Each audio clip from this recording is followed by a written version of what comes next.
So very limited experience too. It's not like he was a great, outstanding amateur. Like I would wager that the dude probably had less than 10 fights as an amateur. You know what I mean? And to get to where he's at is truly a magnificent marvel. This fight, I felt like he did very well considering all of those things.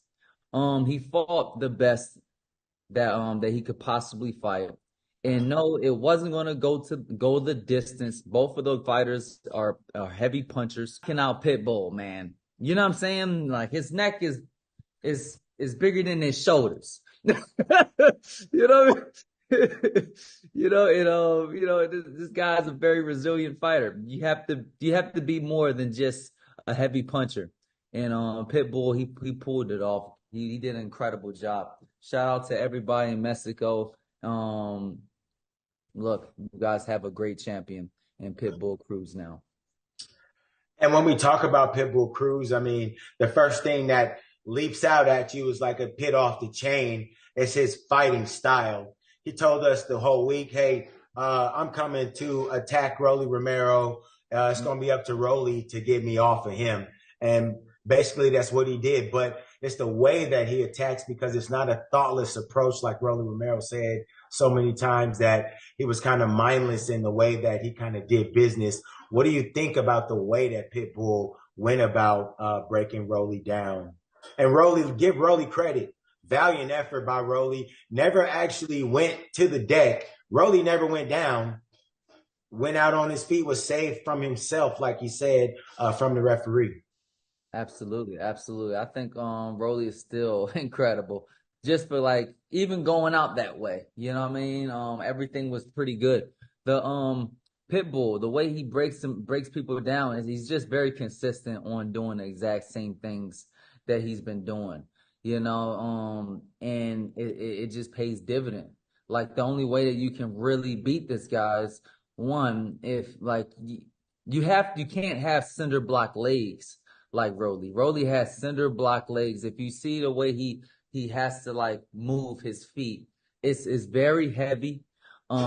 He doesn't quite know how to like actually move and hit at the same time. So he has to set his feet, which was definitely a handicap in that fight, especially when like the only way he can actually stop Pitbull from punching and from like getting off is to move. You know, once Pitbull has to pick up his feet, he has to stop punching until you stop moving. If you stop moving, then he'll start punching. And that's exactly what happened in the Gervonta fight. Gervonta realized that, okay, Pitbull needs to, in order for him to get off, he needs to be set. He needs to be stationary.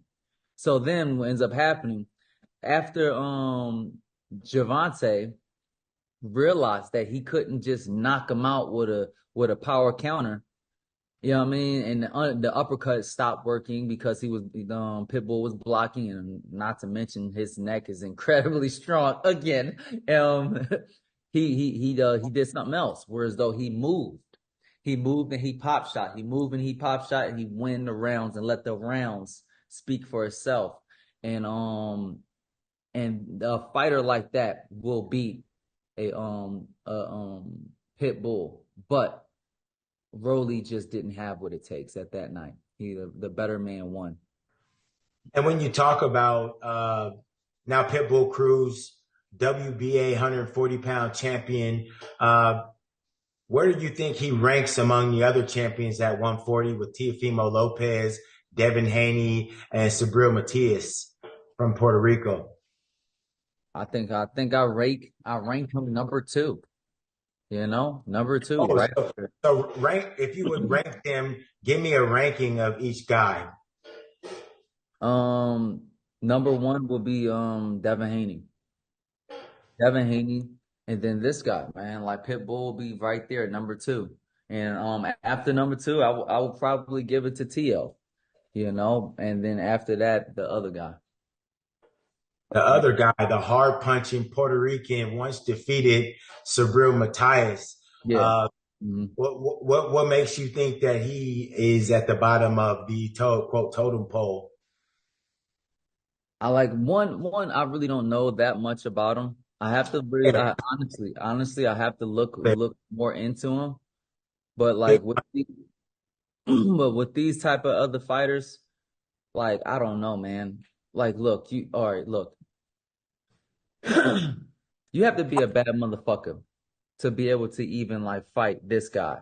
Like to fight a fighter like Pitbull, you have to be a bad dude. You know what I'm saying? And without a shadow of a doubt, right now, the baddest dude in that weight class would be Devin Haney. It's not because he's the best or he's the strongest fighter ever. It's because he's the most consistent. He's fought all the top fighters very consistently. He's consistently in that fucking ring, which nobody else is. You know what I mean? And one, it's got a lot to do with the fact that he has a lot more control over his own promotion, over his own team, and over his own fights. He has a lot of control. Shout out to probably one of the best to ever do it right now as far as management and Billy Haney and Bill Haney. So it's just a lot going on when it comes to Devin Haney and his team.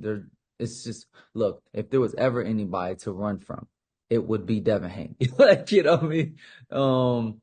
Outside of that, you still have Gervonta, which is incredibly dangerous. He's just like one punch away from knocking anybody out. Like literally. And that's a problem in his own. Do I think that he can compete against somebody like Devin Haney? No. No. He'll run circles around him and like he'll be waiting for that one shot forever. Pitbull is right there. Pitbull is right there. I think that he'll give probably Gervonta a run for his money. Like Who if went that? again.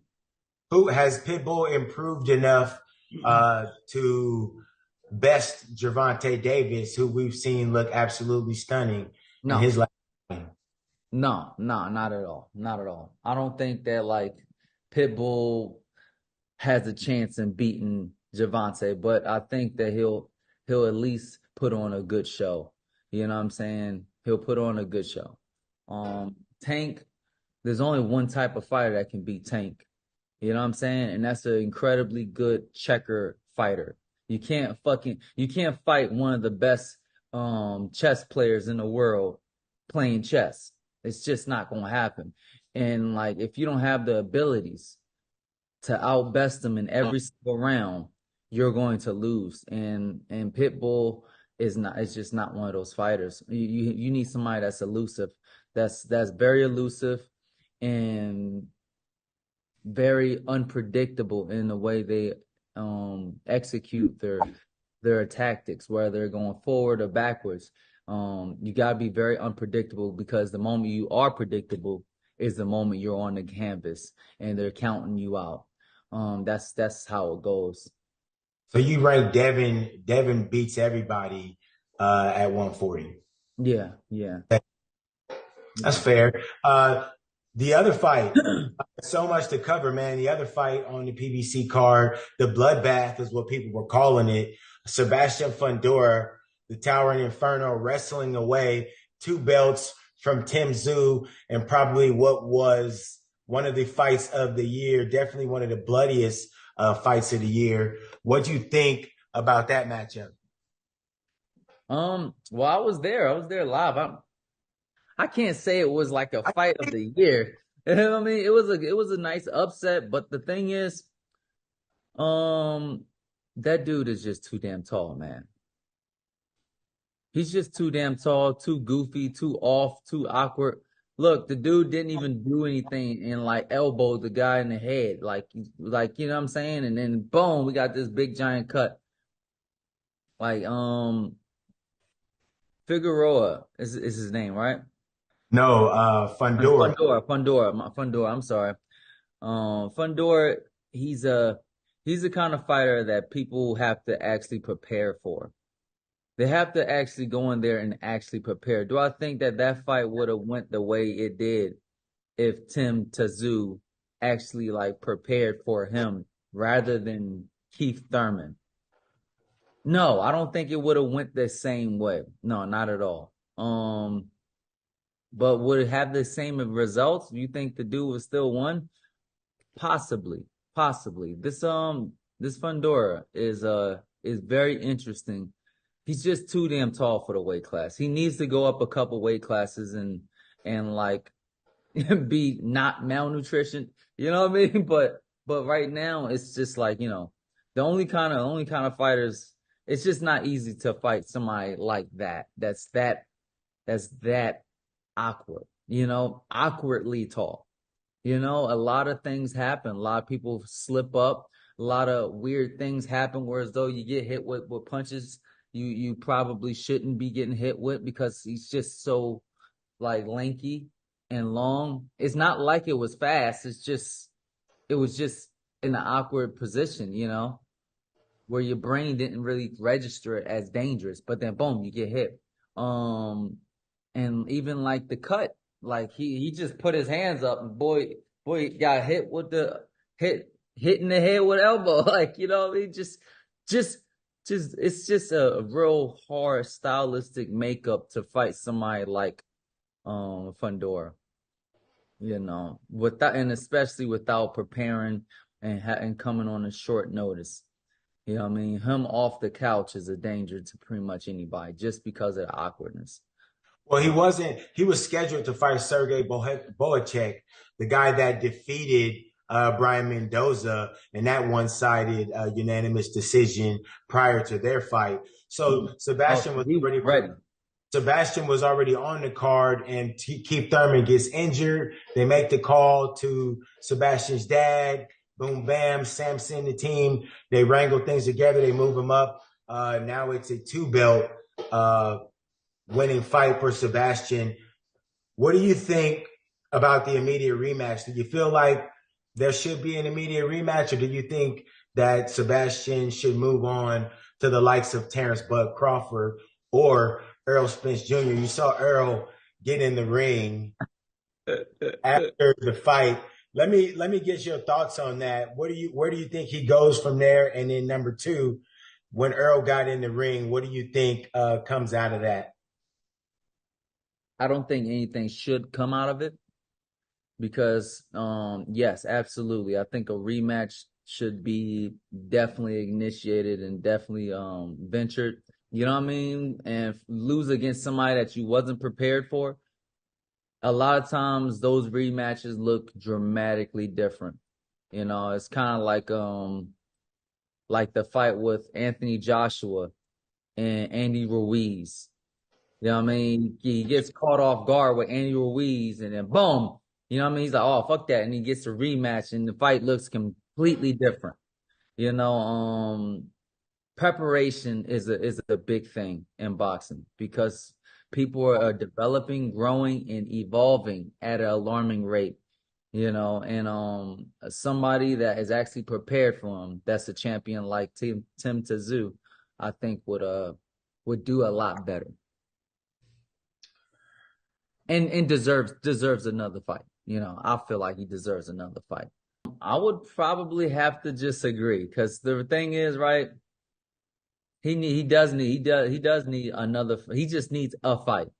You know what I mean? And he wants to move up weight classes, even though I don't think the weight class is really killing him. You know what I mean? He should probably fight me. Like, you know what I mean? Like, but it's beyond that.